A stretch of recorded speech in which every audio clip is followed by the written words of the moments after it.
জীৱনৰ ঢৌবোৰে লুকা-ভাকু খেলোঁতেই জীৱনৰ অৰ্থ বিচাৰি পালোঁ। সপোনক আওকাণ কৰি জীৱন জীয়াৰ পথ বিচাৰি পাইছিলোঁ। জীৱনৰ মানৱ পথত সজীৱতাপূৰ্ণ এটা অধ্যায় সমাপ্তি ঘটাই নতুনকৈ জি উঠোঁ বাৰে বাৰে। হেঁপাহৰ সেউজীয়া মূৰৰ প্ৰাণত প্ৰাণ পোৱা এপাহি ৰঙা গোলাপ হৈ। শব্দৰ শিথিলতামূৰত লাগি জীৱন নামৰ নাটখনত বহুদূৰ আগবাঢ়ি গলোঁ। এতিয়া মাথো অনুভৱৰ কোমল আৱৰণত আবদ্ধ এটি এটি কোমল মিঠা মিঠা অনুভূতি। তেজৰঙা দলিচাখনত শিপাই যোৱা এটি এটি আৱেগ ভৰা কোমল পৰশৰ মৃদু শিহৰণ।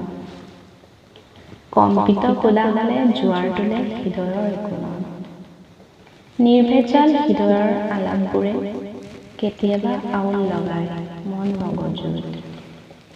হৃদয়ৰ ঢাপনত আকুলভাৱে প্ৰাণ পোৱা এটি এটি মধুৰ স্মৃতিয়ে কৈ যায় বহু কথা। নুবুজাৰ ভাও লৈ হৃদয়ক আওকাণ কৰি সময়ৰ দেওলগা পাখিত ধৰি উৰি ফুৰিছোঁ। সপোনত আহি ধৰা দিয়া পক্ষীৰ সুৰৰ বীণাত সাৰ পাই থমকি ৰওঁ। অবাক লাগি চাই ৰওঁ বাৰে বাৰে। ভাৱনাৰ সাগৰত বুৰ গৈ সমাধিস্থ এটা নীৰৱ জীৱনৰ সন্ধান পাওঁ।